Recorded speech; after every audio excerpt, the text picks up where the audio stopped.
Buenas, muchísimas gracias a todos por conectarse. Acá ya estamos en la penúltima sesión de sesiones lupuladas.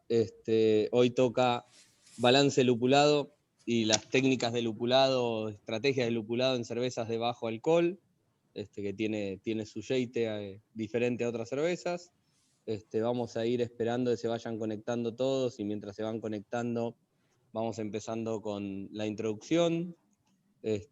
Como ya saben, los que estuvieron siguiendo, todas las ediciones anteriores están en el canal de YouTube, tanto de Birratecnia como de Hopsteiner, así que por ahí lo pueden ir escuchando.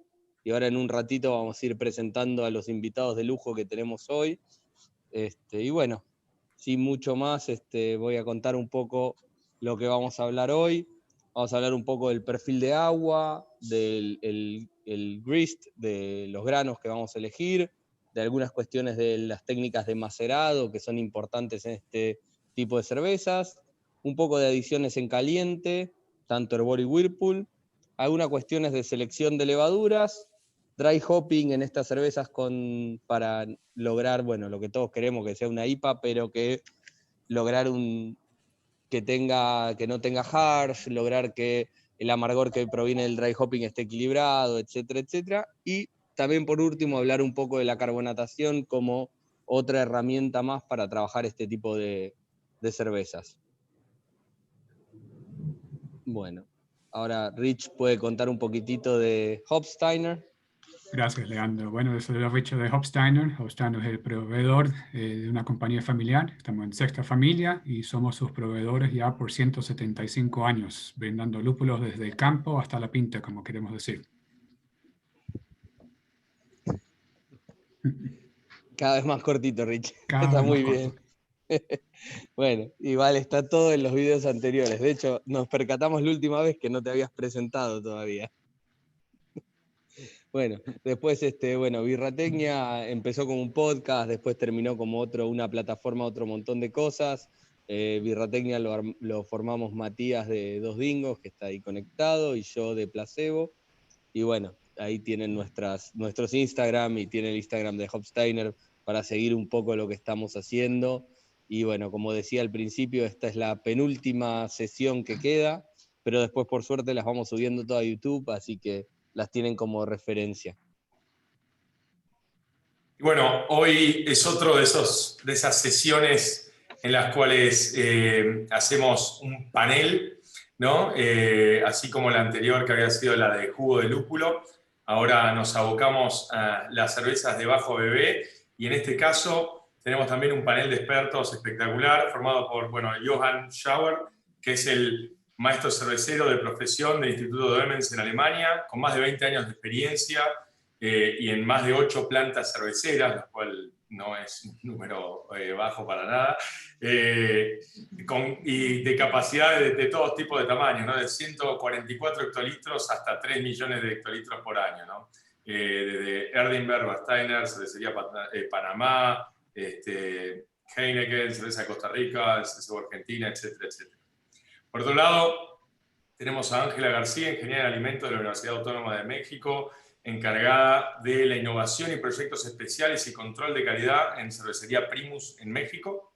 Y Enrique Espinosa, que tiene una licenciatura en Química de Alimentos por parte de la Universidad Autónoma de México, 6 años de experiencia como head brewer en Cervecería Primus, con capacidad de 10.000 hectolitros por año, juez, participado en competencias nacionales e internacionales, etc. Y para cerrar el panel de lujo, nada más y nada menos que Hernán Castellani. También, no sé si la gente, no sé si no se habrá cansado de que te presenten, Hernán. La verdad que estás en tantas charlas que si alguien acá no te conoce sería raro. Pero Hernán, bueno, Hernán también es ingeniero químico, ¿no? O me equivoco, ¿ingeniero químico sos originalmente? Cuasi químico. Bueno, sí. Casi, faltan un par de materias ahí, pero casi ingeniero químico, tiene experiencia, es uno de los consultores más conocidos en cervecerías artesanales en Argentina y, por qué no, en Latinoamérica. También tiene un Master Brewer. Master Brewers es en el programa que hiciste en la UC Davis. UC Davis. Bueno, además es Gypsy Brewer con Sir Hopper, una cervecería casi que se podría decir dedicada al lúpulo, ¿no? Acá en Argentina, muy conocida. Así que un placer tenerte acá, Hernán. Además que Hernán tiene un blog que es Birra, pero con un 1 en vez de la I, un 4 en vez de la A, Birra Blog, y que es blog y también hay episodios de YouTube, etcétera, etcétera. Así que cositas interesantes ahí en el blog de Hernán para chusmear, vale la pena. Bueno, entramos ya en lo que es la presentación. Lean, ¿querés darle una más? Ahí va. Para arrancar con el tema de hoy, con las preguntas de hoy, nos metemos en lo que es el perfil de agua, ¿no? Todos sabemos como cerveceros la importancia del agua o del perfil de sales del agua en el impacto que tienen nuestras cervezas, y bueno, más aún cuando nos empezamos a poner en cervezas que tienen menos cosas para soportar y en el sentido de, al tener menos alcohol, menos densidades iniciales, ¿cómo hacemos para darle ese cuerpo extra, ¿no? Que nos ayude a balancear adiciones interesantes de lúpulo, ¿no?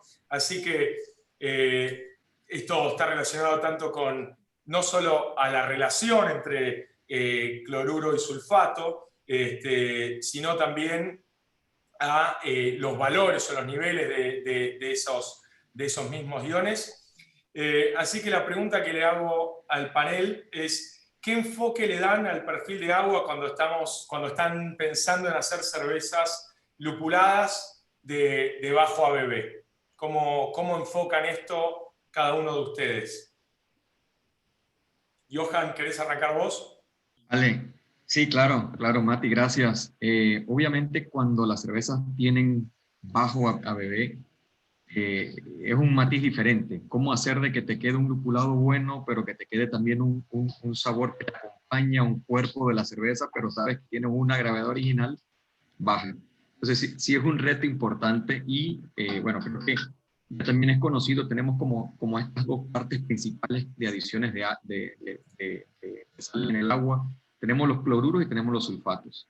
Y yo creo que también dentro de cervezas de bajo alcohol o inclusive bajo gravedad original, puede tener algunas diferencias. Hay algunas que son de bajo alcohol, pero quisieras que tengan un cuerpo un poquito más relevante. Y obviamente acá tu rata de sales la inclinarías un poco más a los cloruros, que sabemos que nos van a dar un cuerpo más en la cerveza. Pero hay también algunas cervezas de bajo alcohol que quieres darle un énfasis un poco más a la resequedad, o inclusive acentuar un poco los sabores al lúpulo, entonces puedes también jugar con los sulfatos. Acá, como les dije, va a depender inclusive de cerveza de bajo alcohol, ¿qué tipos quieres tú hacer? Creo que las cervezas americanas son un poquito menos densas, son más suaves, y creo que no necesariamente tendrías que agregar muchas sales o calcio con cloruro, sino que tendrías una mezcla bien balanceada para que también te aporte un poquitito ese picantín que te puede dar los sulfuros o un sulfato de calcio, por ejemplo, ¿no? Perfecto. Y más claro, entonces vos lo que decís es dependiendo del estilo, ¿no? Es lo que estás hablando. Pero pongámosle, para meterle en contexto, una Session IPA, por ejemplo. ¿Qué apuntarías si quisieras hacer una Session IPA americana, más o menos en qué rangos de ambos iones, o por qué no también con el calcio, ¿no? Sí, no, claro, acá sería una buena combinación. Tú quieres resaltar en una Session IPA, quieres resaltar mucho la parte del lupulado. Y obviamente acá sabemos que las sales de sulfato te van a aportar más esa resequedad que va en línea con un buen perfil de lupulado con una cerveza de bajo contenido de alcohol. Y eso no significa que no puedas hacer algún mix que te pueda también dar o aportar cierto cuerpo en la cerveza, que sería con el cloruro de calcio. Va a depender, mira, yo he visto un montón de combinaciones en muchas cervecerías, en un 75-25, darle un poco más el realce a la parte de sulfato, en la cerveza que vayas a agregar, que si lo vemos como porcentualmente, y eso más que todo, como te dije anteriormente, tratando de darle ese realce de que una cerveza que tenga poco alcohol, poco gravedad original, pero que quiera acentuar mucho este sabor amargo y sobre todo que no te interfieran estos otros sabores que te pueden dar este dulzor o cuerpo que te puede dar un cloruro de calcio, ¿no? Ok, perfecto. Bueno, ¿quién sigue? Ya me perdí con el orden. ¿Ángela? No. ¿Enrique Sí. o Ángela? Sobre el mismo tema del agua. Sí. Digo, creo que ya lo dijo muy bien Johan, hay que pensar en la cerveza como un sistema completo, ¿no? O sea, no solamente una cosa va a tener un efecto en el resultado final. Evidentemente el agua es un factor súper importante y es complicado porque dependiendo de la escala de cerveza, que me refiero a la cantidad de cerveza que se haga, pues es el control que puedas tener sobre el agua. Creo que para un homebrewer es mucho más sencillo tener control sobre esa agua y poder modificar esa agua que para cervecerías medianas o un poco más grandes.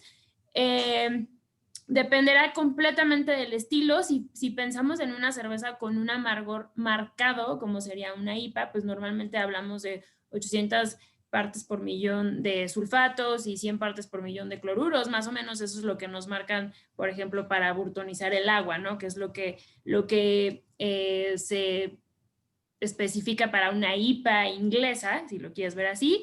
En el caso de una session IPA, pues es diferente, pero creo que va a depender mucho de qué perfil quieres que tenga esa IPA, ¿no? Si es una session IPA que tienda más a ser seca o tienda más un poco a los caramelos, tal vez que solo puedes enfocar más en las maltas. Entonces, la recomendación va por ahí en la relación de sulfatos y cloruros, aunque también hay que pensar en el calcio y otros iones, pero va a depender del cervecero qué perfil final quiera darle a su cerveza, ¿no?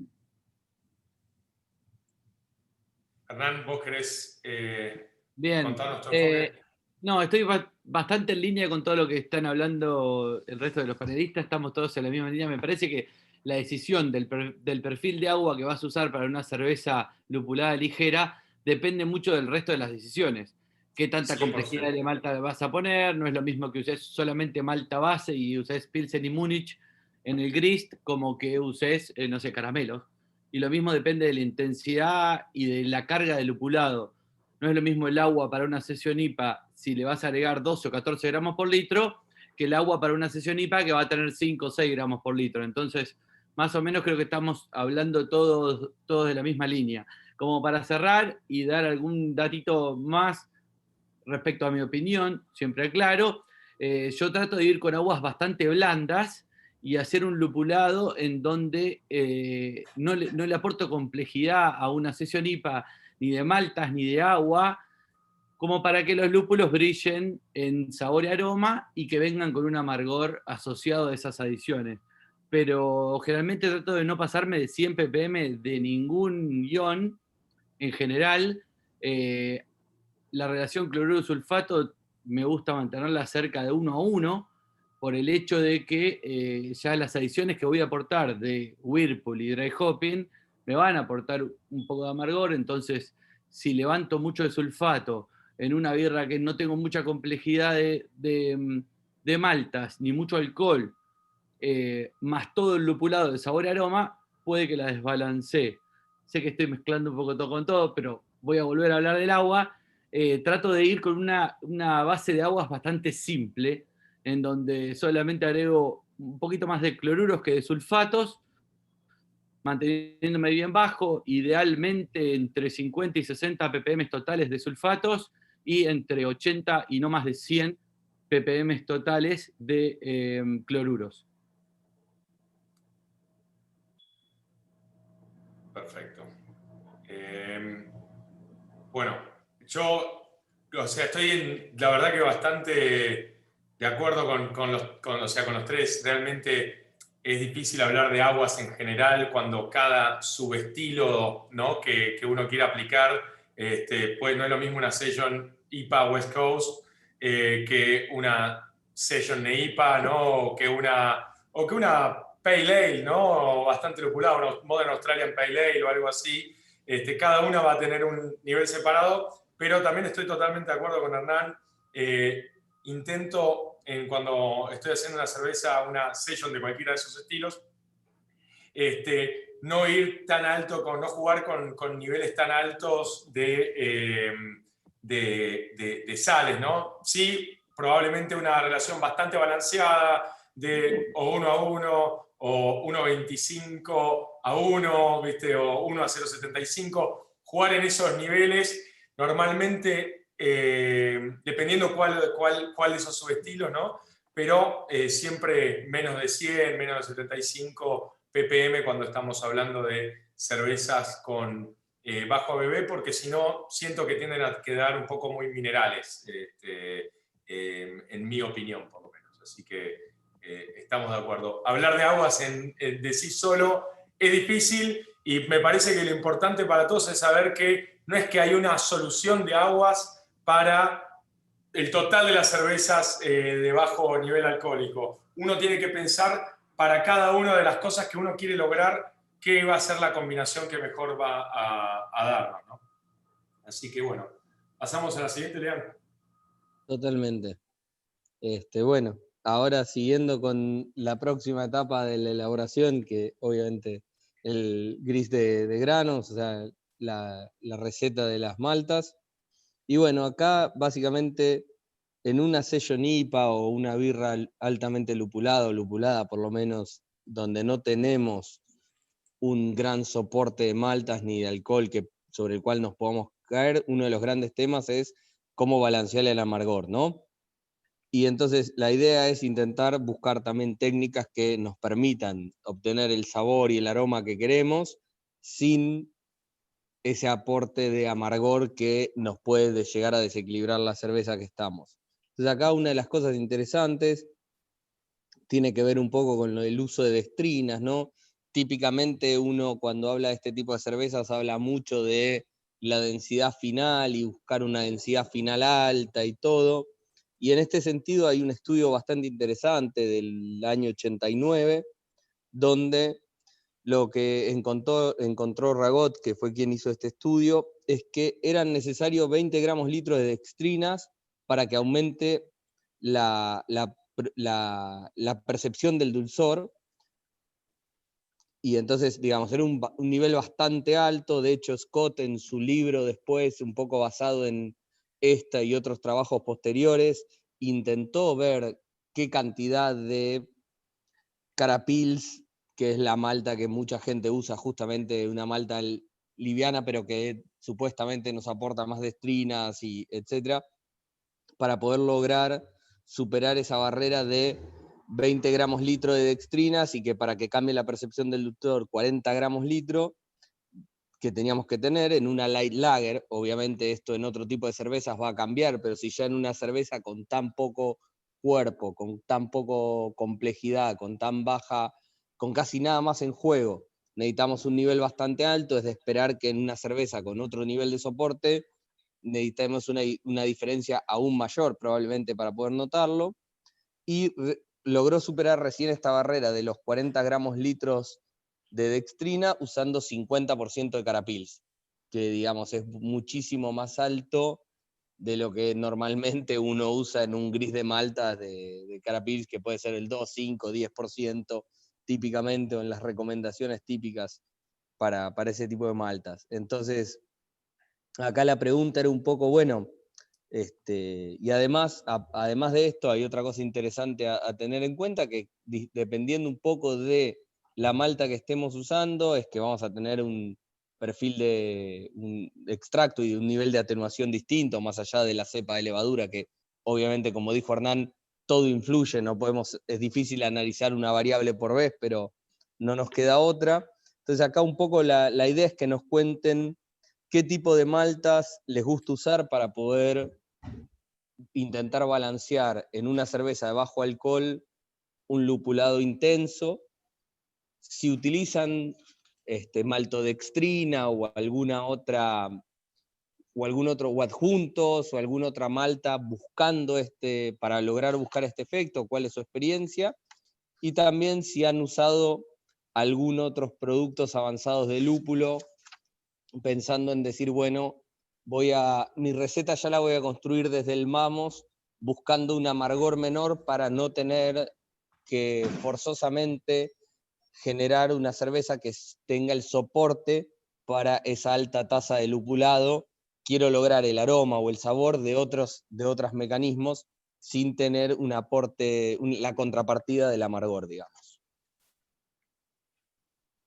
Sí, yo he visto, Leonardo, en base a tu pregunta, yo he visto de todo. En algunas cervecerías hay cosas que van por la izquierda y otras completamente por la derecha, y como mencionaba también Mati, no hay como un centro acá. ¿Y por qué me refiero a esto? Yo soy un poquito más de la vieja escuela, a mí me gusta dominar la malta.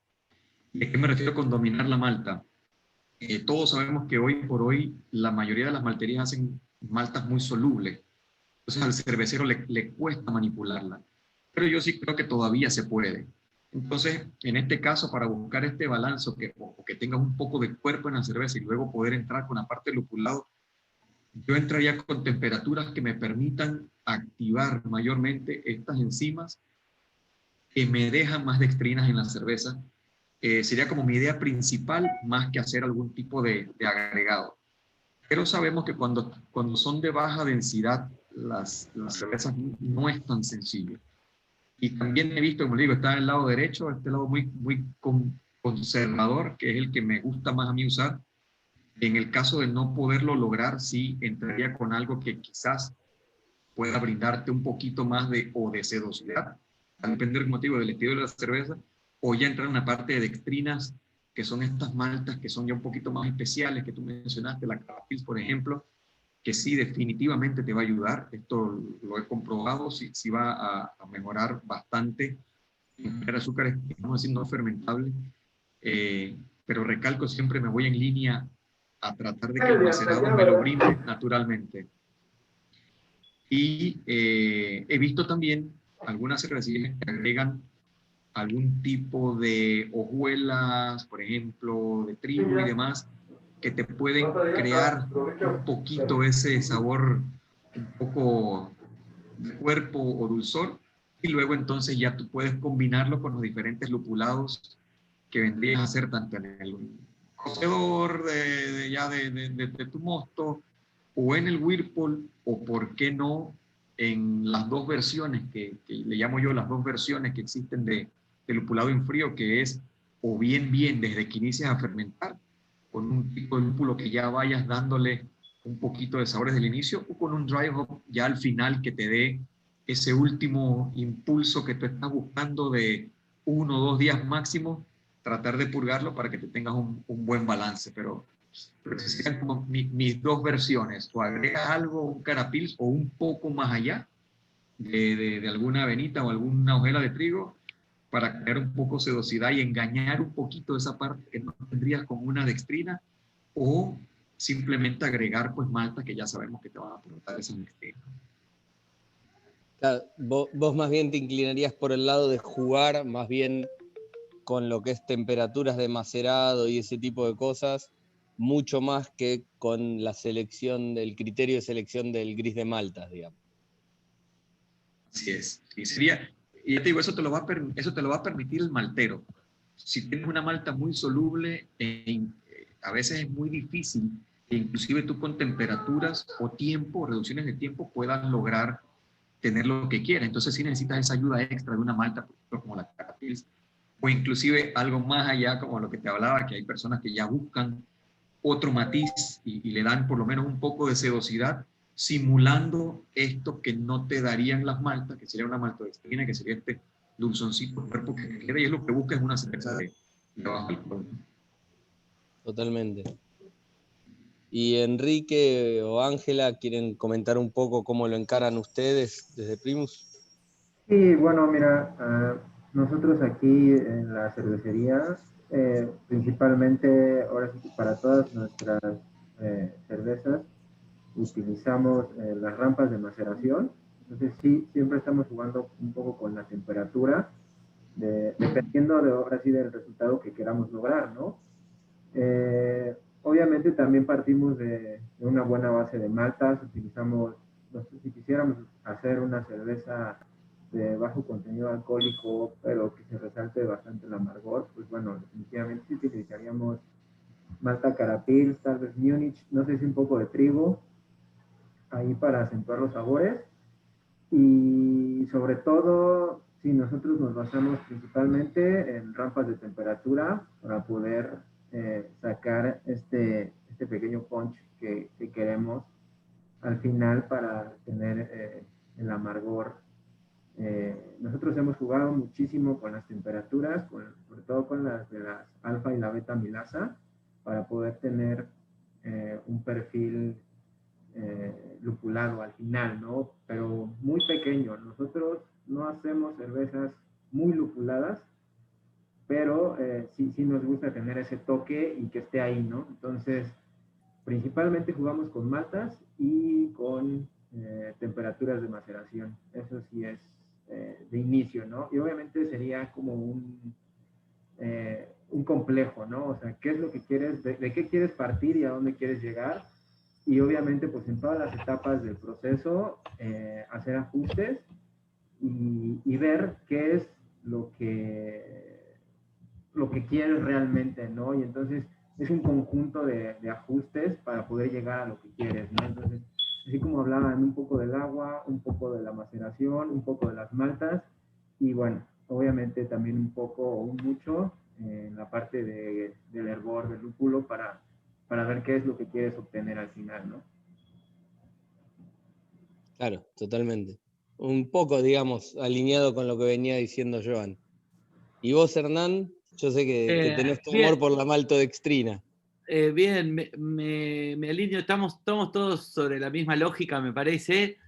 Hablando puntualmente de maltas, depende mucho de qué estilo estemos hablando. A mí en la sesión IPA, una sesión IPA que vendría a ser lo que conocíamos como la costa oeste, no me gusta tanto agregar maltodextrina. Si nos vamos a un estilo de los Hazy, Juicy o New England, por supuesto que es mi ingrediente número uno, te diría, después de las maltas base. Entonces, hablando de una sesión IPA regular, la que todos conocemos, con una cepa americana, yo prefiero aportarle esas dextrinas levantando la temperatura del macerado, como bien dijo Enrique, me parece una muy buena herramienta, y a diferencia de estilos más arriba en intensidad, como un American IPA, o más arriba todavía un Imperial IPA, no le agrego azúcares fermentables simples como una dextrosa o un azúcar de maíz, porque si no, no tenés la complejidad de malta y el cuerpo necesario para soportar todo el lupulado que viene después. Pero básicamente mi lista de granos para una sesión IPA preferida es muy simple y es Pale y Múnich y nada más que eso. Me parece que Carapils un porcentaje bajo también suma, pero teniendo buenas maltas base, estás cubierto con esa cuota de proteínas y de soporte para la espuma y para un par de cosas más. Y el tema de a cuánto levantás la temperatura de macerado o cuántos fermentables formás con tu mosto durante el macerado, depende mucho también del lupulado que le vayas a dar. Nuevamente, no podemos dejar hablar una cosa con la otra. Una sesión IPA debería ser, salvo estas New England sesión IPA, pero una sesión IPA de la costa este debería ser seca y amarga. Entonces, si te pasás de dextrinas, como que te vas a ir un poco fuera del estilo. Entonces, hay que hacer un buen equilibrio entre el cuerpo y el soporte que le das, y después cuánta intensidad va a tener el resto del lupulado en amargor.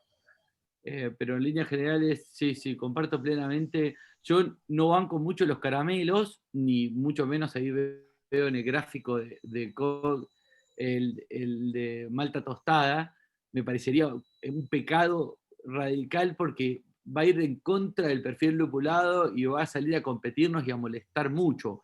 Obviamente que también hay Session Red IPA y hay un montón de estilos en donde la complejidad de maltas va por otro lado, pero volviendo a una West Coast Session IPA, me parece que con maltas bases tranquilamente podés lograr un buen soporte de malta para agregar 8, 10, 12 gramos por litro después. Totalmente. A ver, de hecho, el gráfico ahí de Koge más bien apuntaba a comparar la atenuación, no era necesariamente aplicado a sello NIPA, Claro. sino en este concepto de entender que distintas maltas van a tener un potencial de extracto distinto y un límite de atenuación distinto, más allá de la cepa que uno elija, ¿no? No, y está buenísimo Simplemente... porque, por ejemplo, el de Ragot que está al lado, que si vos vas viendo que a medida que aumenta la dextrina, cómo te cambia la viscosidad y el dulzor, eso está bárbaro en la interpretación de una New England IPA, por ejemplo, en donde son birras que técnicamente son muy amargas, pero con tanta dextrina y con tanto cuerpo no se perciben amargas. Totalmente. Y totalmente. juega con esto que está en el gráfico a la derecha. Hay que esconder todas esas sumulinonas, ¿no? Claro. Y es como que son muy dulces y muy amargas y no se deberían sentir ni muy dulces ni muy amargas. Y ese juego y esa mano como cervecero a mí me encanta. Técnicamente son birras muy complejas. Exactamente. Acá, digamos, lo que queríamos rescatar de este gráfico era, porque no hay nada en la bibliografía de Cara Pils estrictamente, y Cara Aroma también se usa un poco en ese mismo concepto, de que va a depender muchísimo de, como todos estuvieron hablando después, del macerado. O sea, vos podés tener una malta como una Cara Pils, donde supuestamente te debería aportar mayores niveles de dextrina y todo, pero cuando lo usás en porcentajes bajos y tenés maltas que están, como dicen los americanos, super hot, muy calientes, o sea, con unos niveles enzimáticos altísimos, si no manejas bien tu macerado, todo lo que tenían de dextrina los vas a perder en ese macerado. Entonces los tiempos de macerado empiezan a ser una variable interesante, que bueno, ahora podemos hablar cuando pasemos un poquito el tema de macerado, pero empieza a haber otras herramientas de juego y no solamente, o sea, la selección de grist sin pensar cómo lo estás manejando por sí mismo, concuerdo que no alcanza, como todo. Todas estas variables están correlacionadas. Y bueno, nada, sí, yo concuerdo en buscar ese equilibrio. Para mí es interesante en cervezas de bajo alcohol buscar maltas como la malta como Viena o Múnich, donde puedas dar un pequeño soporte de maltas que te logre balancear ese amargor. Si bien comparto que, por ejemplo, una Session IPA de tipo West Coast deberías tener un amargor perceptible, también los niveles de lupulado que estamos usando ahora en dry hop y todo para lograr esa explosión de aroma son mucho más altos que los que se usaban hace 10 años cuando esas cervezas empezaron a aparecer, y a veces necesitas un poquito más de ayuda para lograr tapar un poco ese adicional de amargor, si vos querés poder lograr tener esa explosión aromática que uno espera hoy en día de una cerveza, ¿no? Entonces un poco era charlar sobre eso. Mati, ¿querés?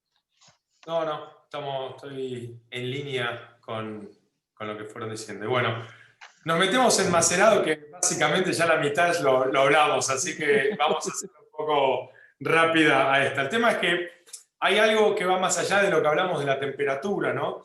Que normalmente o históricamente se habló mucho de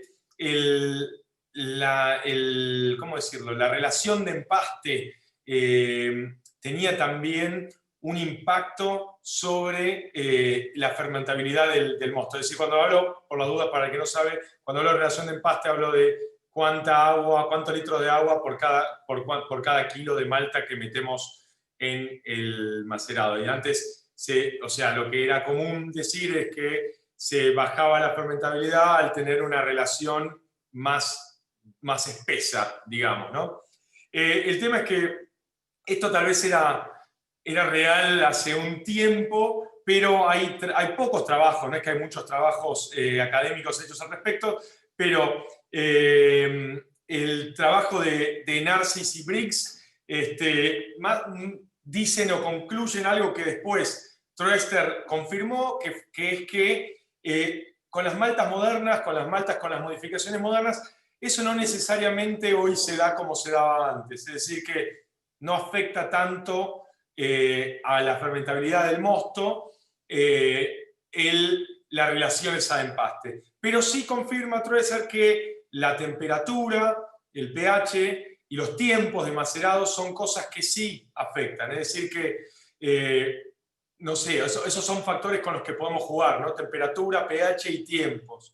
Entonces, en función de estas cosas, más o menos, bueno, la pregunta es bastante simple. ¿Qué es lo que, ya algunos ya tal vez ya la respondieron antes, pero cómo es que hacen este juego ustedes para lograr cervezas de bajo ABV con tener un soporte final? ¿O qué es lo que tienen en cuenta a la hora de hacer el macerado en cuanto a temperatura, pH y tiempo de macerado? Yo me voy de nuevo a la vieja escuela. Creo que tiene un impacto con las maltas de hoy. La parte de tiempos y temperaturas más que la concentración. Creo que hoy el poder enzimático de las maltas, de la mayoría de las maltas o de las malterías en donde están trabajando ahora, apoyándonos nosotros con esto, muchos están buscando más que todo es la parte de obtener más extracto, están buscando menor tiempo de macerado, y eso obviamente nos quita a nosotros el poder como cerveceros de trabajar la malta. Entonces, el tema de la concentración, creo que aquí hay algo que hay que aclarar y puede ser un poquito peligroso. Mucha concentración te puede traer un poco de problema tecnológico y va a depender del tipo de equipo que tú tengas. Yo he estado también haciendo algunos experimentos de este tipo y en alguna ocasión las bombas no estaban lo suficientemente preparadas para manejar la concentración. Entonces hay que tener un poquito de cuidado con esta parte. Pero si tienes la tecnología para lograr manejarlo, pues muy bien. Sin embargo, sí hay un momento en donde ya no puedes concentrar más por la misma tecnología que tienes tú y tienes que trabajar con lo que tienes, tu relación de agua-malta. Y si tú diluyes o haces una comparación de algo concentrado y algo no concentrado, sí puede tener una pequeña diferencia, pero luego viene el freno de la tecnología, ¿no? Entonces, ese balance de ¿puedo hacerlo o no puedo hacerlo? Y lo otro era, tengo las diferentes maltas para lograr hacer lo mismo sin tener que concentrar, es algo que cada cervecero tendrá que ver en su equipo. En lo personal, a mí no me gusta concentrar mucho o tener una relación agua-malta, o sea, una relación de malta muy alta, porque siento que no le estoy dando a la enzima esa hidrolización adecuada desde el principio para poder que empiece a trabajar. Entonces me gusta así tenerla una relación más normal y trabajar en función a temperaturas y tiempos. Cuando estoy a temperaturas bajas o arrancando, prefiero acortar los tiempos y subir inmediatamente para ganarle a esta lucha con los malteros, ganarle un poco más y extraer más dextrina más que trabajar con concentración. Pero definitivamente sí hay una pequeña diferencia que sí lo puedes palpar, pero quizás no sea suficiente para el tipo de cerveza que estás buscando. Entonces, de nuevo volvemos a esta parte en donde los dependes se hacen importantes, ¿no? Y va a depender del equipo que tengas, porque sí puede causar algunos problemitas cuando concentras mucho, ¿no? Bien. Ángela o Enrique. Nosotros, para nuestro caso, que quisiéramos trabajar una cerveza con bajo contenido alcohólico, igual, volvemos a partir de la misma premisa de qué es al final lo que queremos, ¿no? Si en el caso de que si quisiéramos una cerveza con un poco más de cuerpo, pues bueno, ponemos a trabajar las enzimas, la alfa-amilasa que convierte las dextrinas, ¿no? Si quisiéramos una cerveza con menos cuerpo y menos dulce, pues bueno, nos iríamos al otro extremo de temperatura, que sería que trabajara la beta-amilasa, ¿no? Entonces, ahora sí que partiendo de lo mismo es qué es lo que queremos para el resultado final, ¿no? De todo. Al final, qué es lo que queremos nosotros y trazar un plan en cuestión del macerado, ¿no? ¿Puedo decir algo rápido? Claro que sí. Digo, creo que es muy importante lo que dijo Johan. Creo que como cervecero, tu limitante más grande va a ser, en el caso del macerado, conocer tu equipo. Porque pues muchas veces tú vas a querer hacer una cerveza con una relación de agua de 2:1, pero tal vez tu equipo no te lo permite, ¿no? O la eficiencia o el rendimiento que vas a tener, pues no te va a permitir hacer esa relación. Entonces, normalmente la relación que más usamos nosotros es 3:1, dependiendo del tipo de cerveza que vamos a hacer. En el caso de las Session IPAs en particular, y creo que también hay que hacer mucho énfasis en esto, o sea, puede haber otros estilos de cerveza que sean bajos en porcentajes alcohólicos y que sean lupulados, que no necesariamente sean Session IPAs, entonces Sin ahí duda. va a cambiar toda la jugada. Si quieres tener una cerveza que tienda más hacia la sequedad y al cuerpo ligero, pues una maceración de 64, 65 grados centígrados o hasta más abajo si lo quieres ver así. Si quieres una cerveza que tenga más cuerpo, que te permita más tener esta textura, pues puedes, o sea, sí, no abajo de 68 grados centígrados. Y es más, en esa temperatura puedes usar hasta otros adjuntos, o sea, como hojuelas de algo, ¿no? Ahí decían avena, o podría ser hasta trigo o cebada, la cebada misma, ¿no? Pero en hojuela para no aportar tanta proteína, pero aportar un poco de azúcar. Entonces, creo que va a depender, como ya dijimos, mucho del resultado final que queramos tener. Hernán. Bien. Seguimos en línea. A ver, solamente tengo para agregar que acá con el macerado nosotros como cerveceros vamos a decidir no solamente la densidad inicial en base a los kilos de malta y los litros que saquemos, sino la densidad final, el cuerpo y el alcohol que va a tener. Entonces, hablando de Session IPAs, no es lo mismo hacer una cerveza de 4,5 de alcohol, supongamos de 1042, 1006 o 1008, no hice la cuenta, pero va a andar por ahí, que hacer una cerveza de 1050 y que termine en 1012, 1014. Y eso es lo que vienen hablando el resto de los panelistas, que estamos de acuerdo. Me parece que estas cervezas, al ser tan ligeras de alcohol, entendamos que de la malta no solamente vamos a sacar azúcares, sino vamos a sacar muchísimos componentes más. Estamos todos más o menos en línea, pero voy a hablar por mí. Yo prefiero usar 100% malta sin el uso de adjuntos para aumentar los fermentables, ni tampoco las dextrinas, pero levantar un poquito la temperatura de macerado con el fin de que la densidad final de la cerveza fermentada no sea tan baja.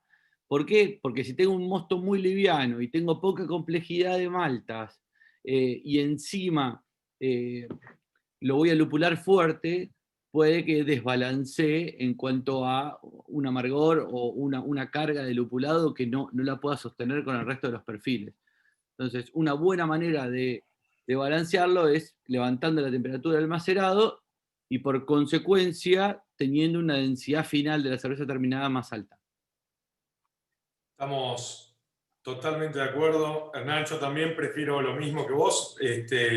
Yo cuando estoy pensando o diseñando una receta de una IPA de bajo nivel de alcohol, normalmente tiendo a tender a que la densidad inicial sea más alta, pero la densidad final también sea más alta para que tenga un poco de soporte del lúpulo que después le vamos a agregar, ¿no? O sea, realmente eso es lo que apunto. ¿Y cómo lograrlo? Yo personalmente en las pruebas que hice llegué a la misma conclusión que llegó Troester, que es, a mí personalmente, en mi equipo por lo menos, no me cambia la fermentabilidad la relación de empaste, ¿no? Entonces, yo ya es un tema que dejé de tomar en cuenta para cuando quiero hacer este tipo de cervezas, sino que simplemente uso la relación de empaste que mejor me permite después el proceso de filtrado y todo eso, o sea, que mejor me permite el proceso, pero no lo tomo como un factor de ajuste. Sí juego con tiempos de macerado mucho más cortos, probablemente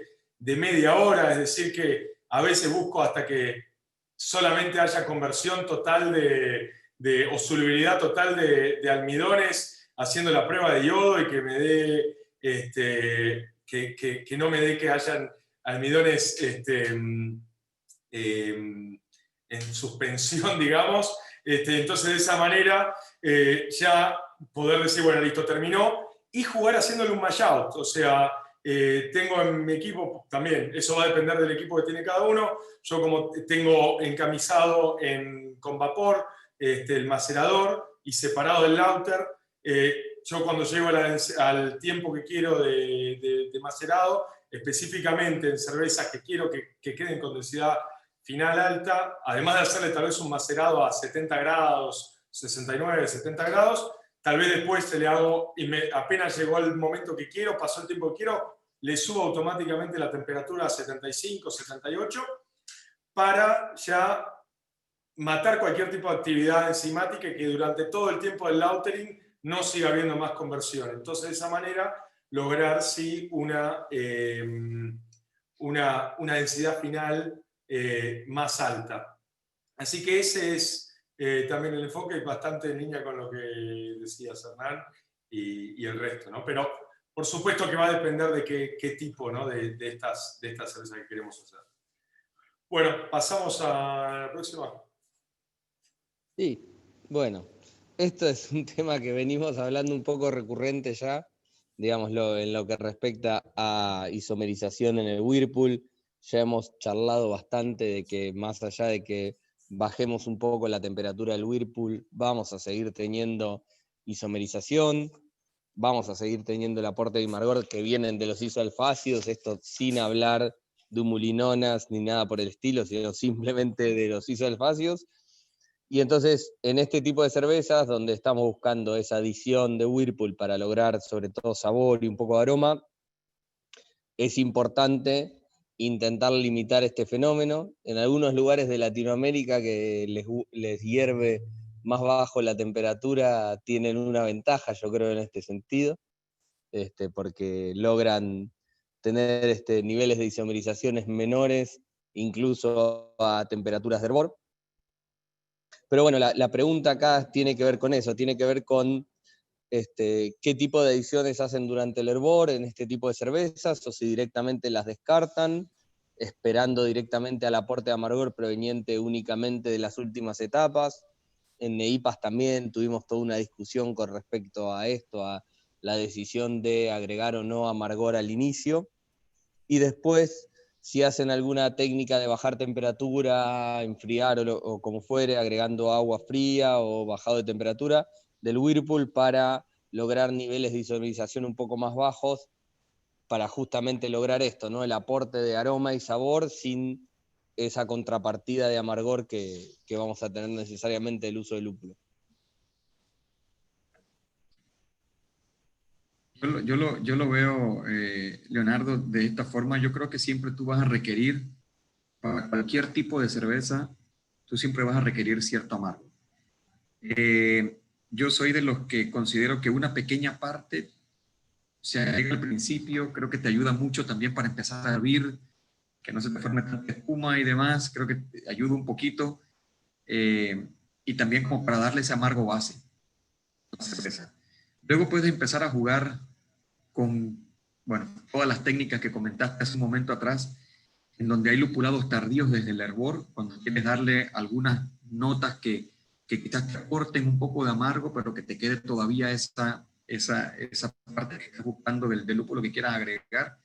En la parte del Whirlpool yo creo que sí te aporta también un poco al amargo, depende de lo que tú quieras, pero siento que la merma es un poquito más alta, y es por eso que yo apunto un poco más a ganarle un poquito al final de la cocción, y creo que saltándome un poco lo que estamos viendo en la filmina, inclusive si yo quiero tener un lúpulo que se quede en mi cerveza, yo ni siquiera iría al Whirlpool, yo solo agregaría al principio de la fermentación para que ya vaya agarrando ese gusto desde el principio y que no sea una temperatura en donde donde puedas volatilizar parte de los aceites esenciales, ¿no? Pero te digo, eso va a depender de tantas cosas, tanto de la mano del cervecero, qué quieres darle tú a tus clientes, qué sabor quieres tú garantizarles a ellos, para que cuando abran la cerveza lo puedan disfrutar, y ahí empiezas a jugar un poco. Pero sí, yo sí creo que una parte es interesante poderle hervir, ganarle un poquito de amargo, aunque sea poco, para que garantices tus isoalfácidos, y ya después puedes irte inclusive puedes irte al final con el 90% de lúpulo o con el 80 o el 70% que quieras dejar para que te dé esa hierbosidad o inclusive un poco de aromas y que te queden un poco de los aceites esenciales. En el Whirlpool, no sé, yo soy un poquito más aprensivo, yo no agrego en el Whirlpool, por ejemplo, porque siento que inclusive puedo perder un poco, ¿no? Ahí es una de las pérdidas más grandes que tienes, porque mientras estás a temperatura ya también está entrando el proceso de coagulación y se empiezan a sedimentar y yo siento que pierdo. Y prefiero más que eso agregarlo en el tanque directo, inclusive antes de empezar a enfriar el mosto ya tengo mi pequeña carga de lúpulo en el tanque, que puede garantizar que se me queden todos esos aromas y aceites que quiero, y obviamente ya después los voy purgando con el club y demás, pero garanticé que se me queden en la cerveza, ¿no? Es una forma de cómo yo los haría, sin dejar de ver pues la parte del amargor, que siempre lo vas a querer, siempre lo vas a notar, aparte de los sabores hierbosos o frutales o etcétera que te puedan aportar los diferentes lúpulos cuando los agregas a la vida.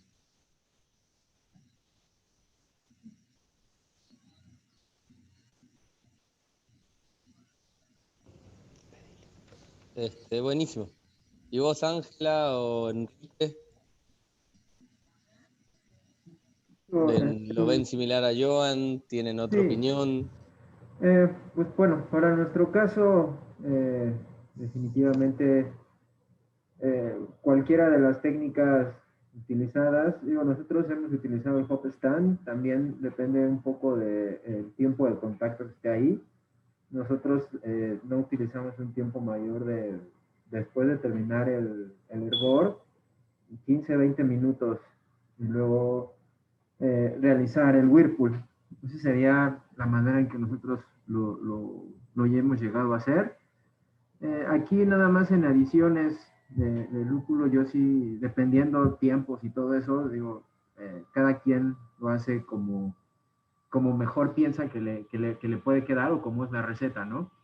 Pero sí cuidar un poco, sobre todo el espumeo, cuando esté hirviendo, cuando el hervor es muy vigoroso y le agregas el lúpulo y todo este espumeo que se genera, puedes llegar a perder gran parte de esta adición o de lo que tú quieres integrar a tu cerveza en las paredes, sobre todo cuando empieza a espumear demasiado, se llega a quedar el lúpulo atrapado en las paredes. Entonces, pues, o sea, como recomendación, pues nada más cuidar esta parte, ¿no? Y pues ya sobre las adiciones, pues no lo más que llegamos a hacer es hop stand, 20 minutos de contacto, Whirlpool y hacia el fermentador, ¿no? Eso sería básicamente las técnicas que nosotros usamos. Bien, acá tengo algunas diferencias con mis compañeros, que obviamente no son ni mejores ni peores, solamente son otras opiniones. Yo generalmente en este tipo de cerveza session, en donde tengo mucho menos soporte de todo, no lupulo nada en la parte de hervor. Muchas veces le tiro un muy pequeño fervor hop cuando arranco a hervir, que es un puñadito de lúpulo, como decía Johan, para tener un lupulito dando vuelta y que ayude la coagulación y que genere algunos IBUs, pero ni siquiera lo mido, es básicamente un puñadito cada tantos litros, y si es un lote muy grande son 2 puñaditos o 3 puñaditos. Es así de impreciso y de... Es una edición muy chica, si lo calcularía serían 2 IBUs, 3 IBUs, 5 IBUs, y después me voy directamente al Whirlpool. Nuevamente, cuánto Whirlpool o qué tan intenso es la edición de Whirlpool depende del resto de las decisiones que tomé a la hora de sentarme a diseñar la receta, de qué tan fuerte la voy a lupular después en dry hopping, pero no son mis cervezas en donde más whirlpooleo, digamos, más carga de gramos por litro de hop stand hago, básicamente porque no me quiero llevar mucho amargor. Cada vez más me gusta mucho esta edición en Whirlpool. Los chicos de Birrateria tienen un montón de charlas muy buenas y me gusta la de Chau Ibu Chau, que está bárbara, hablando de el tema de las homolinonas, isomerización y un montón de cosas que acá juegan distinto, pero son cervezas que si las ves en el software a veces te calcula que tienen 5 IBUs, 8 IBUs, 14 IBUs, cuando en realidad vos hacés la cerveza terminada y no los tiene, básicamente porque ocurren un montón de otras cosas. Pero para no seguir hablando en el aire y más o menos redondear, en una sesión IPA en donde busco un 1048, 1012, como hablábamos antes, densidad inicial final, con una base de malta simple, estoy entre 2 y 4 gramos por litro.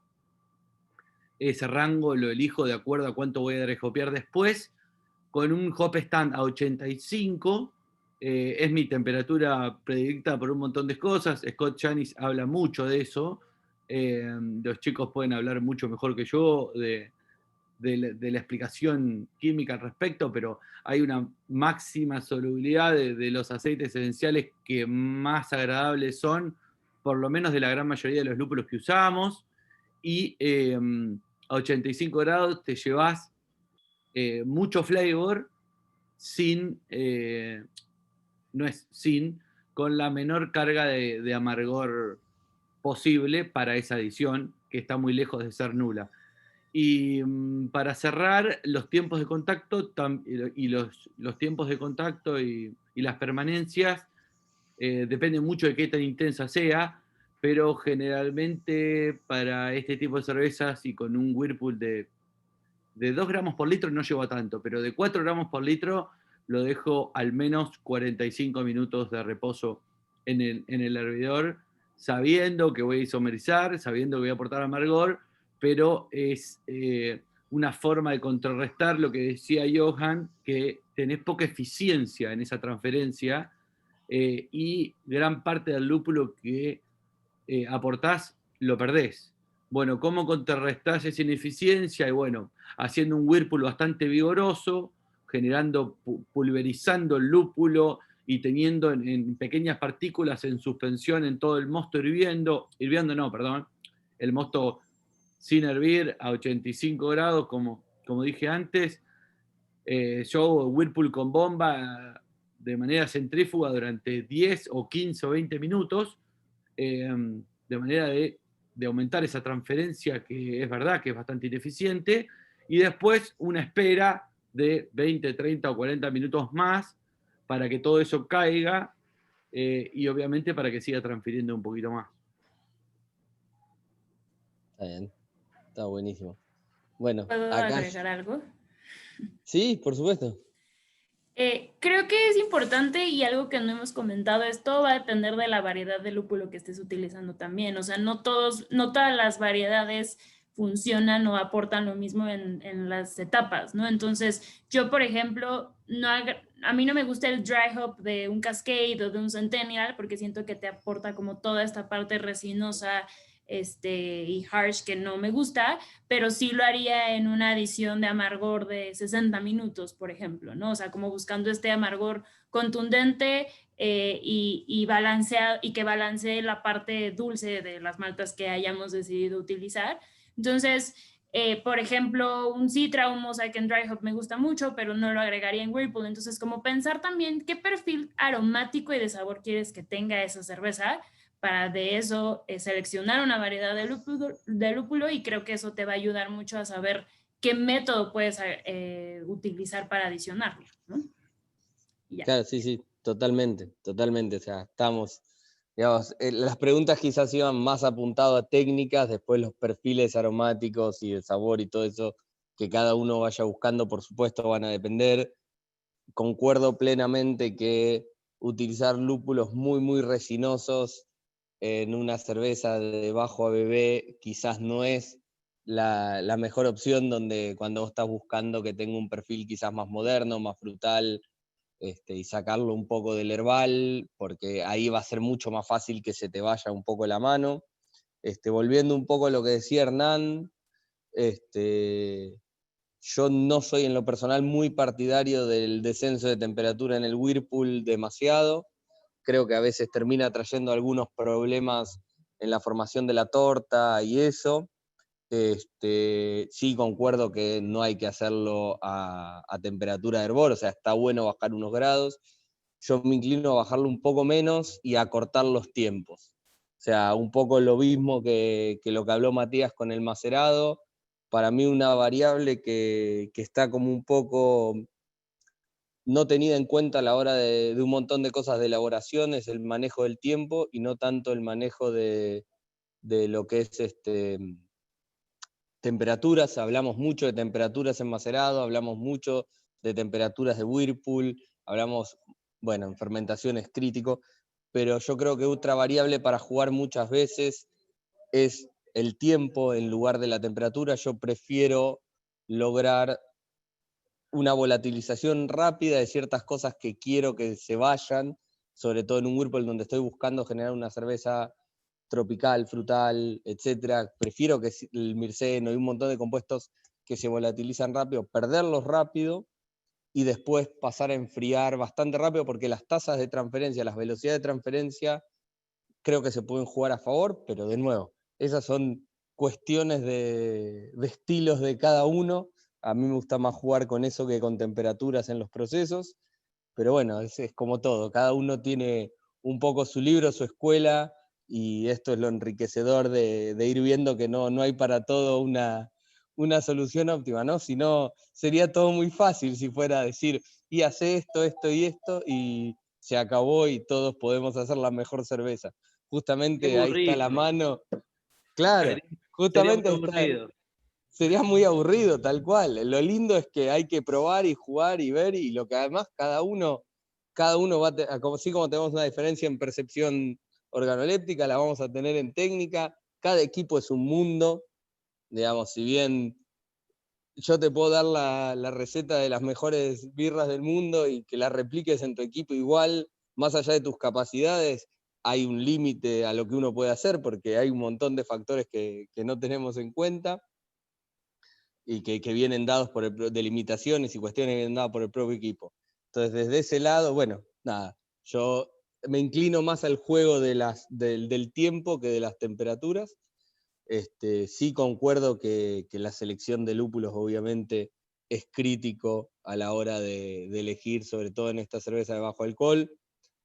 Y de nuevo, para mí lo que es súper importante es lo que mencionó varias veces Hernán, es lograr bajo alcohol, pero que ello no venga necesariamente de baja densidad, sino que venga de baja atenuación. Entonces eso te va a permitir lograr ese cuerpo y ese sustento para poder lupular un poco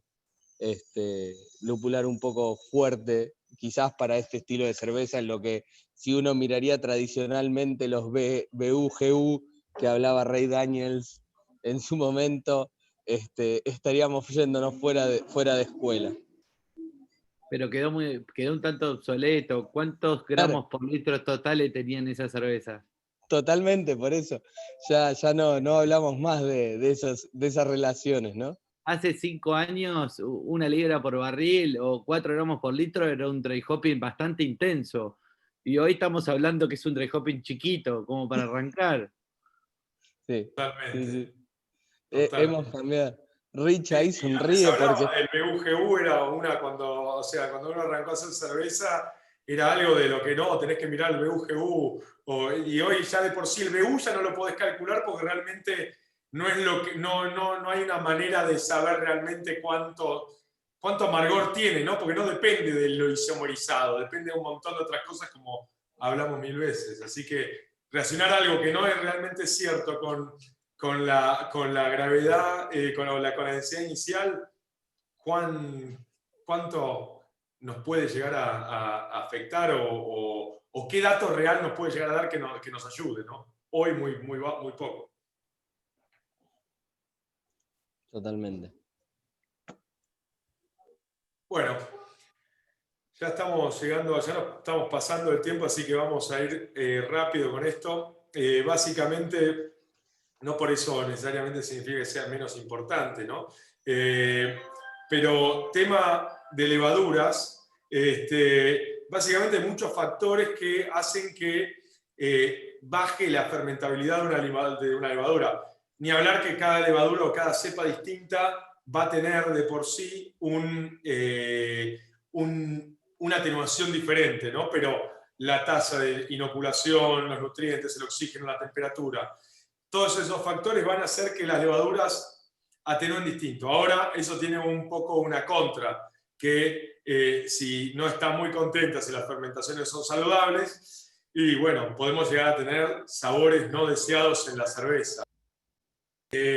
Así que la pregunta es, para ustedes es, cuando las cervezas, o sea, para cuando están haciendo este tipo de cervezas, ¿buscan, por ejemplo, cepas que tengan generación de glicerol o baja atenuación para poder aumentar el mouthfeel o el cuerpo de la cerveza? ¿Juegan con alguno de estos parámetros? Es decir, ¿juegan con hacerla fermentar a temperaturas más bajas o con menos nutriente o con menos oxígeno?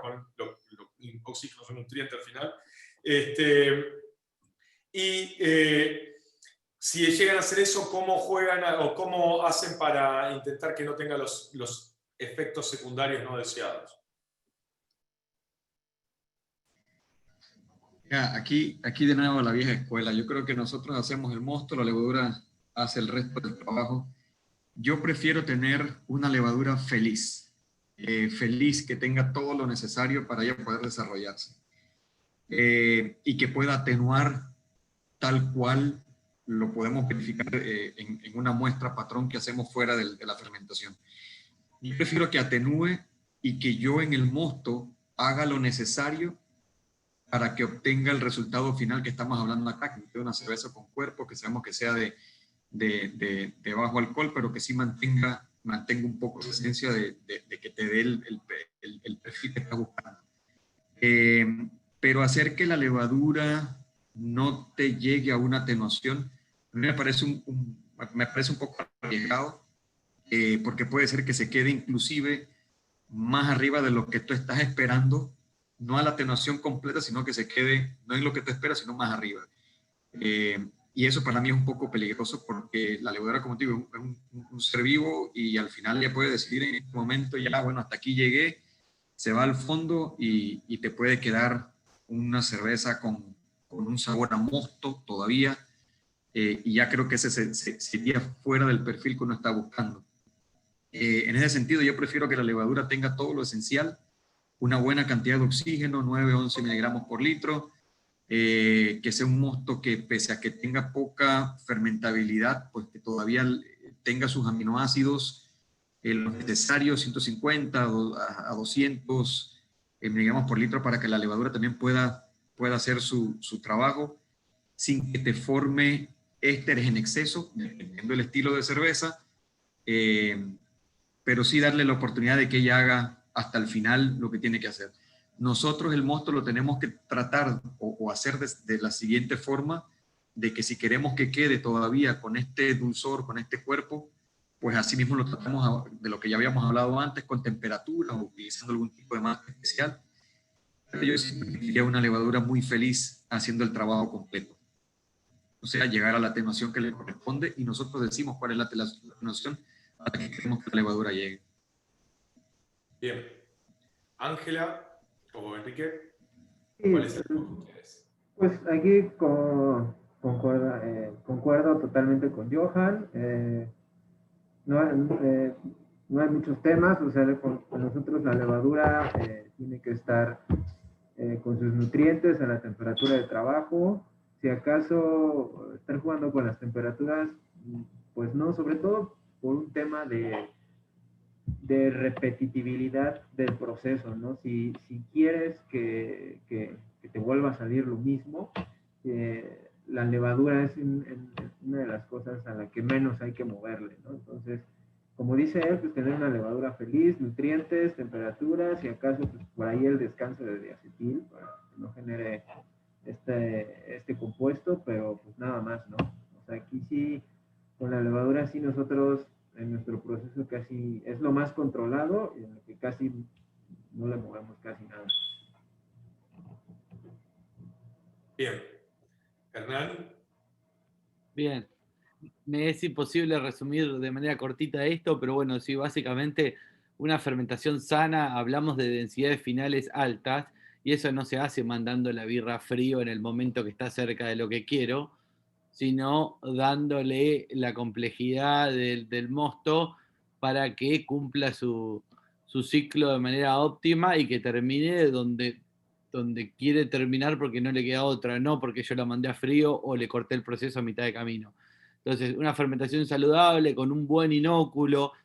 Personalmente, prefiero elegir para estas session IPA ligeras una cepa de levadura americana que sea bastante limpia, que no tenga mucha producción de ésteres, que cambia radicalmente mi respuesta si hablamos de una session hazy IPA, que vendría a ser el extremo opuesto, en donde buscas, vos decías lo del glicerol, para mí es una herramienta súper importantísima cuando hablas de hazy o New England IPAs, pero no es algo que busque, por lo menos de manera directa, cuando hago IPAs de la costa oeste o session IPAs de la costa oeste. Entonces, prefiero ahí una cepa de levadura neutra, que la carga de ésteres sea bastante baja, básicamente para no competir con el lupulado, y una fermentación rápida y sana, limpia. Estamos 100% de acuerdo. O sea, personalmente tampoco juego con factores como temperaturas para hacer que fermente menos. O sea, uno realmente quiere esas fermentaciones totales. Lo mencionamos a esto porque justo el otro día estaba escuchando el podcast de la NBAA y hablaban de cerveza sin alcohol, y uno de los métodos más utilizados en Estados Unidos en este momento para hacer cervezas de muy bajo alcohol es efectivamente el cortar la fermentación y después, por supuesto, pasteurizar el mosto, ¿no? Cada vez más se está yendo a sistemas de ósmosis y ese tipo de cosas, pero realmente es un método que hoy se está usando. A mí personalmente, coincido con ustedes tres, yo prefiero tener una fermentación completa y sana, y sí jugar tal vez con qué cepa de levadura usar, como decís vos, Hernán. Tal vez si hago una West Coast, a usar algo más tirando a una Chico o como el US-05 o California Ale, algo por ese lado. Y si es una de la costa este o Hazy, sí, esas ya van a tener mayor producción de glicerol. Estaría bueno que tengan tanta producción de glicerol como tienen algunas de las levaduras que hacen saison, que terminan ¿cómo se llama? A densidades súper bajas, a 1002, 1003 o 1001, y de igual la sentís, la tomás y tiene un cuerpo tremendo, ¿viste? A veces decís, qué ganas, pero por otro lado tenés fenol positivo y no compensa muy bien normalmente con los lupulitos. Así que, por más que ese para mí creo que sería como el santo grial de la levadura para Hazy IPAs y Session IPAs de la costa este. No sé, o todavía no encontré una levadura que pueda lograr esos niveles de glicerol y los niveles de ésteres, pero sí los fenoles, ¿no? Pero bueno, tal vez algún día aparece. Así que, nada, lo mismo. Está bueno ver que estamos alineados en eso. Bueno, ahora un temita que no vamos a entrar en detalle de los gráficos, ya lo hablamos en sesiones previas, tiene que ver con el aporte de amargor que uno obtiene a través de distintos, los alfa ácidos sin isomerizar, las humulinonas que aportamos, que obtenemos cuando hacemos un dry hop. Y bueno, entonces la idea es que nos cuenten un poco cómo piensan las técnicas de dry hop, en este caso, en este tipo de cervezas, buscando justamente, ¿no?, el concepto de pensar en tener un poco menos de amargor cuando estamos con poco sostén de maltas, bajo alcohol y todo, y no queremos desequilibrar la cerveza, pero sí buscamos que el dry hop nos aporte una linda concepción de aroma, y sobre todo hoy en día que las cargas que estamos empezando a usar son bastante más altas, y lo que el cliente espera de una cerveza que explota es muchísimo más potencia de lo que hace unos años estábamos acostumbrados, ¿no? Sí, aquí yo creo que se puede jugar mucho con el momento de agregarlo, con el tiempo en el que se puede mantener ese lúpulo en la cerveza. y ahí yo creo que es donde está la mayor cantidad de experimento, sin inclusive dejar atrás el tipo de lúpulo que estás buscando de acuerdo al perfil también de la cerveza.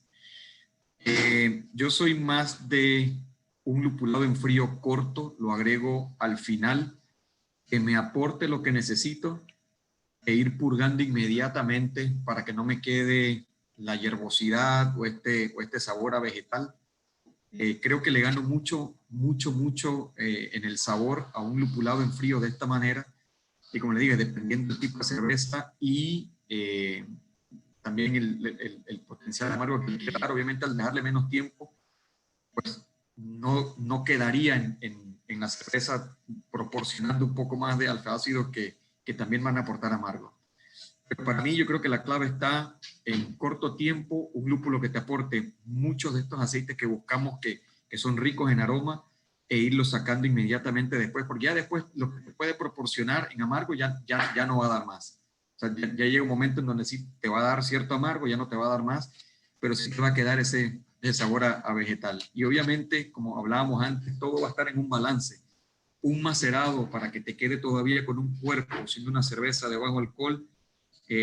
Si bien es cierto, hoy en día la tendencia es a hacer un dry hop mucho más alto, creo que ese mucho más alto va a depender de cuánto trabajaste en tu macerador para que al final tengas un pequeño balance entre todo este lúpulo que estás agregando en frío versus lo que agregaste en caliente y buscar la nota que más te va. O sea, yo creo que aquí no hay un libro que te dé la línea de por dónde ir. Creo que mucho va a ser en prueba y ensayo en tu cervecería, pero al final lo que buscas es bueno, un lúpulo fresco que te aporte este aroma importantísimo que tendría una nape o una session también inclusive, e inclusive para otro tipo de estilos también, pues buscar, si haces un dry hop, buscar esa forma de que tengas el balance al final. Pero yo siempre lo apaño más en un dry hop en corto tiempo.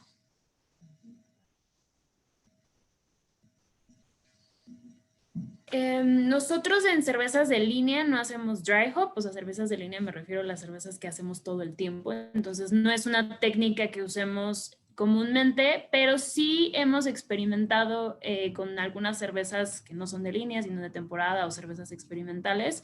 No podría o no me atrevería a decir que existe una técnica perfecta o específica, comparto mucho lo que dice Johan. Creo que cada vez que lo hacemos de forma diferente, buscando evidentemente un resultado diferente. Creo que mucho del secreto o del tip está enfocado en la variedad, como ya había dicho hace rato, que quieras utilizar. Tratar de no buscar este perfil vegetal o resinoso que creo que mata por completo todo lo que ya hayas podido hacer con el perfil de maltas. La cantidad, pues digo, ya lo dijeron hace rato, va a depender mucho digo, hay datos teóricos que dicen que 4 gramos por litro, 2.5, 3, eso va a depender mucho del cervecero y creo que de lo que le quiera aportar. Nosotros normalmente estamos entre 2.5 gramos por litro y 3, es lo que utilizamos. Aproximadamente 3 días en frío antes de sacar la cerveza y eso es lo que mejor nos ha funcionado para el resultado que hemos querido obtener.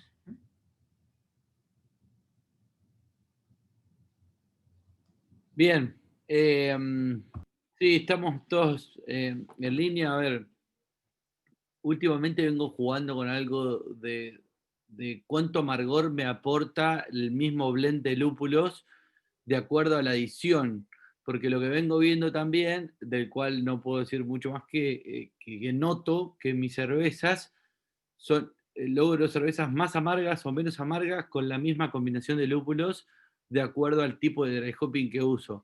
Entonces, si buscamos que esta cerveza no desbalancearla frente al amargor, tenemos que tomar una decisión bastante acertada de cómo y dónde usar los lúpulos. Banco mucho la teoría de más lúpulo por menos tiempo, con buenas purgas previas y posteriores al dry hopping. Me parece que le sacás poco de lo mejor y no mucho de todo. Con muchos tiempos de contacto, algo que vengo viendo es que te rompe mucho la espuma y puede estar dado por algunas solubilidades de otros compuestos que no son los que buscamos directamente en nuestra cerveza, como por ejemplo la carga de lípidos que tiene. Entonces, poco lúpulo, mucho lúpulo, poco tiempo es la filosofía que prefiero usar para mis birras. Después, no sé si decir en qué momento agregarlo, porque me parece que también depende mucho del equipamiento. Yo banco mucho el dry hopping al final de la fermentación, porque me parece que me soluciona un montón de problemas. Si soy más o menos prolijo, el pick-up de oxígeno es asimilable por la leva en los últimos puntitos, tengo una agitación natural con esa generación de CO2 en los últimos puntos, y además tengo presión positiva. Funciona bien, pero es un dry hopping que vengo viendo que le saco bastante amargor del que sea por el que ya hablaron los chicos antes en otras sesiones, pero tengo más amargor. Entonces, un dry hopping quizá entre 12 y 14 grados, después que pasaron unos días de esa cerveza a esa temperatura, en donde gran parte del aleador en suspensión ya fluculó, le puedo llegar a sacar un perfil más amigable, más dulzón de la fruta a esa misma combinación de lúpulos, sin hablar de uno en particular, y para este estilo puede ser una gran diferencia. Pero tengo que tener mucho cuidado con el pick-up de oxígeno y la oxidación posterior de esa cerveza, porque si tengo mucha eficiencia, pero mucha incorporación de oxígeno, esa cerveza no va a durar y la estabilidad va a ser muy baja. Entonces, cada uno podrá tomar decisiones de acuerdo a su equipamiento y a su tecnología asociada para ver cuál es el dry hopping ideal de acuerdo a la cerveza que decidió elaborar y el equipamiento que tiene en mano. Pero yo iría entre jugar con unos pocos gramos por litro al final de la fermentación, por ejemplo, para los homebrewers o para los que fermentan en plástico, que no pueden hacer fermentaciones isobáricas presurizadas, y quizá un dry hopping en frío con un slurry y una buena agitación para los que tienen un poco más de equipamiento y se pueden dar algún lujito de esa técnica sin un riesgo alto de pick-up de oxígeno.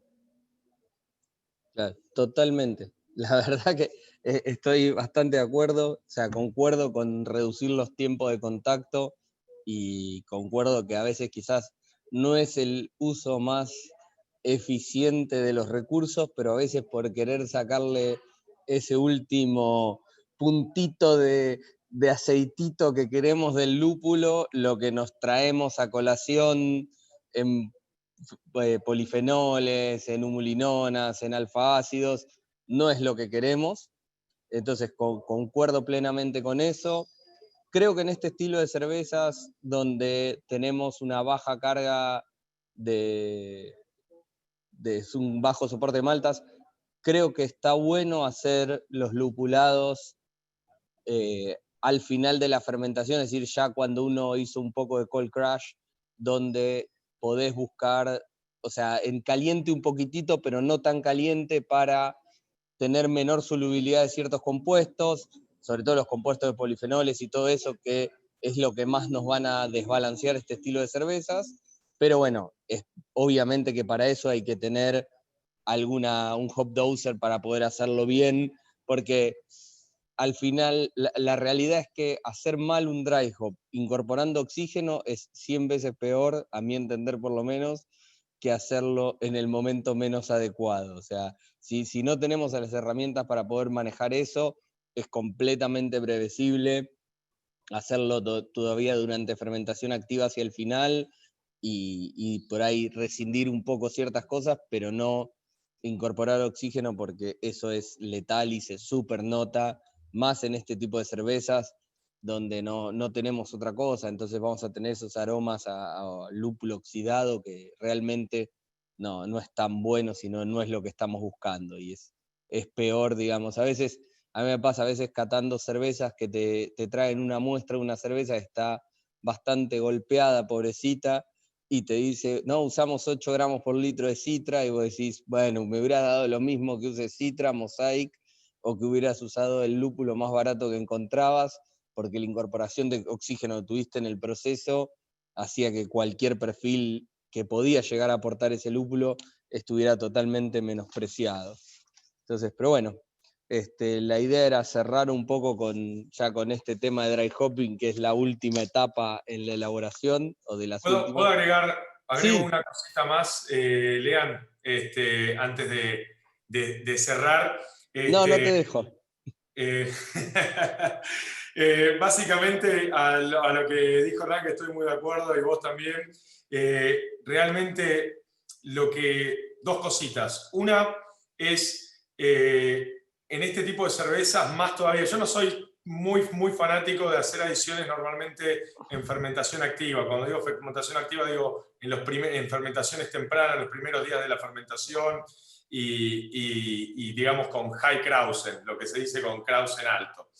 Pero creo que en estas cervezas el impacto es todavía más fuerte, es decir, que cuando haces, si tenemos poco ABV, o si tenemos poca estructura de maltas y pocas cosas que balanceen, hacer un dry hop en fermentación activa en estas cervezas tiene un impacto incluso mucho más fuerte, y hay que ser muy cuidadosos, tal vez, si lo van a hacer, a dosar productos como los lupulin pellets o algo así, o sea, que son, digamos, los pellets de concentrado de lupulina con menos, o sea, productos avanzados que tienen menos materia verde, ¿no? Para poder, o para intentar de esa manera, extraer menos de estas materias verdes que pueden llegar a afectarnos e impactarnos de una manera mucho más fuerte en este tipo de cervezas que en cervezas que tienen más estructura de malta, más alcohol y un montón de otras cosas para compensar. Así que simplemente eso, tal vez ser más cuidadosos con esas Perdón, adiciones. un pequeño chivito para Richard, que está acá escuchando, pero para una session IPA, un dry hopping de Denali, que ahora es Sultana, en frío, es una fiesta, es una explosión de frutas que es muy difícil de lograr con otros lúpulos. Así que, porque venimos hablando de otros y no sé qué, y no venimos diciendo muchas variedades en particular, pero una session IPA con un dry hopping a 12-14 de Denali, perdón, ahora es Sultana, no me acostumbro al nombre nuevo, amo ese lúpulo, todavía no me acostumbro, no le cambié el nombre en mi cabeza, es glorioso, súper recomendable. Listo, Excelente, no digo más nada. me encanta escuchar eso. Es un lupulazo, la verdad, es un lupulazo. Es más, estaría bueno tenerlo en Argentina como en su versión de Lupulin Pellets también, además, para tener otra versión más para jugar, pero realmente sí, es una fiesta de naná tropical tremenda, el Sultana. Excelente. Así que bueno, la verdad que nos pasamos media hora del tiempo, así que las preguntas las hemos ido respondiendo en privado en el Q&A. Realmente ya nos pasamos media hora del tiempo de todos nuestros invitados y de toda la gente que está viendo, así que no nos queremos abusar más. Vamos a cortar acá. Lo que sí queremos agradecerle a todos por sumarse, bueno, no solo a nuestro panel de expertos, sino también a toda la gente que se sumó a la sesión de hoy y que nos vienen bancando este séptimo de 8 sesiones lupuladas. Y la próxima es en 2 semanas, usando el mismo código que usaron hoy, y nos vemos ahí. Esa es la última, de donde vamos a estar hablando sobre el balance entre la acidez y el lúpulo, ¿no? También otra cosa difícil de hacer. Así como hoy hablamos de algo muy difícil, que es ese balance entre bajo ABV y lúpulo, esta última también es muy difícil porque la acidez y el amargor no se llevan muy bien, pero cuando está bien logrado se pueden lograr cosas espectaculares. Así que nos vemos ahí y muchas gracias a todos. Gracias a todos. Gracias. Gracias, que estén bien. Hasta luego. Saludos.